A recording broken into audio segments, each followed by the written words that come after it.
नमस्कार. प्रगती लाईव्ह न्यूजमध्ये आपलं स्वागत आहे.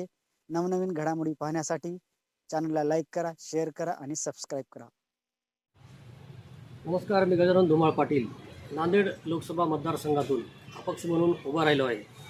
माझा उभा राहण्याचा उद्देश आहे की आपल्या नांदेड जिल्ह्यातील, महाराष्ट्रातील जे काही शेतकरी बांधव असतील, जे काही मराठा बांधव आहेत, यांच्या अन्यायाला वाचा फोडण्यासाठी आणि यांची जे काही अडचणी आहेत ते आपल्याला सरकार दरबारी मांडून जे काही त्यांना न्याय मिळवून देण्यासाठी मी उभं टाकलेले आहे. ज्वलंत प्रश्न आपण बघितला असता शेतकऱ्यांचा, या जे की शेतकऱ्याला कर्जमाफी पाहिजे, परंतु आजतागायत केंद्रात आणि राज्यात सत्ता असूनही सरकार कुठलीही शेतकऱ्यांना कर्जमाफी देत नाही. वारंवार आसमानी संकट असतील, विविध अशा संकटांनी शेतकरी घेरलेला आहे. जंगली प्राण्यापासून पण शेतकऱ्याला त्रास आहे.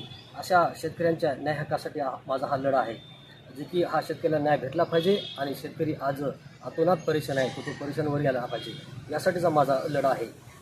ज्वलंत प्रश्न मराठांचा आपण बघितलेला आहे की एवढाले मोठाले मोर्चे झालेले आहेत आणि मराठा समाजाला आत्तापर्यंत आरक्षण जे मिळालेलं नाही आणि जे मिळालं आहे त्या प्युअर डुप्लिकेट दिलेलं आहे. याच्यातून कुठलाही मराठा समाज आज समाधानी नाही.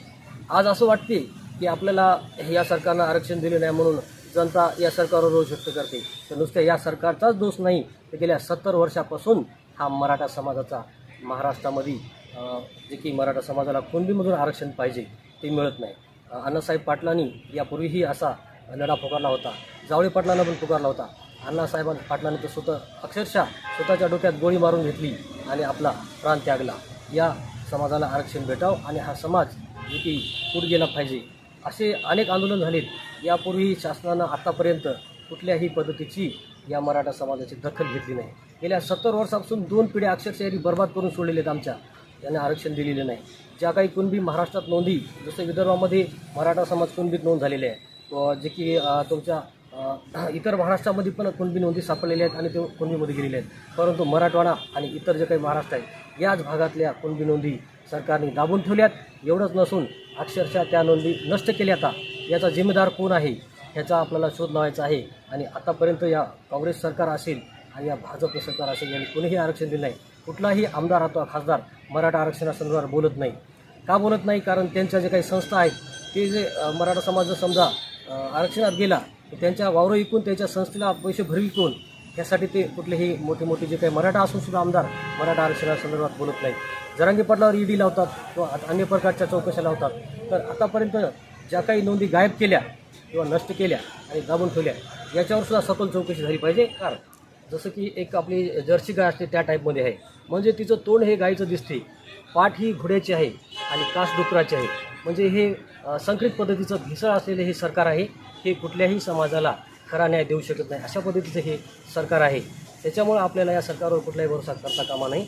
जनतेनं असेच अपक्ष जे काही उमेदवार महाराष्ट्रात उभं टाकलेत, त्यांनी माझ्या सरकार लढा द्यावा आणि आपल्या जनतेला न्याय हक्क मिळवून द्यावा, हे पण माझं एक याच्यामधून आव्हान आहे. शेतकऱ्यांसाठी वारंवार निवेदन दिले असतील किंवा संघर्ष वारंवार केले असेल अनेक प्रश्नावर. नांदेडपासून तर महाराष्ट्र आपल्या विधानभवनापर्यंत मी लढा दिलेला आहे. अनेक प्रश्नामध्ये शेतकऱ्यांसाठी आपण लढा दिलेला आहे. जे शेतकरी आज खचला आहे, परेशान झाला आहे, यांना वरी आलं पाहिजे. आणि मराठा आरक्षणाचा जे काही ज्वलंत प्रश्न, ही जी ज्योत आहे ती तेवत ठेवण्यासाठी मी उभं टाकलेलं आहे. कारण का, जनतेमध्ये असा प्रश्न पडला आहे की आता आपण यापूर्वी असं ठरलं होतं की 2 उमेदवार द्यायचे, ते पण कॅन्सल झाले. जिल्ह्यातून 1 उमेदवार द्यायचा, ते पण कॅन्सल झाला. माझ्या मतदारापुढे आणि बांधवांपुढे असा प्रश्न उभा झालेला आहे की आता आम्ही मतदान करायचं कोणाला, नेमकं काँग्रेसला करायचं की भाजपला करायचं की अन्य कोणाला करायचं. आतापर्यंत मराठा समाजाला कोणीही न्याय दिला नाही किंवा त्याच्या बाजूने बोलत नाही.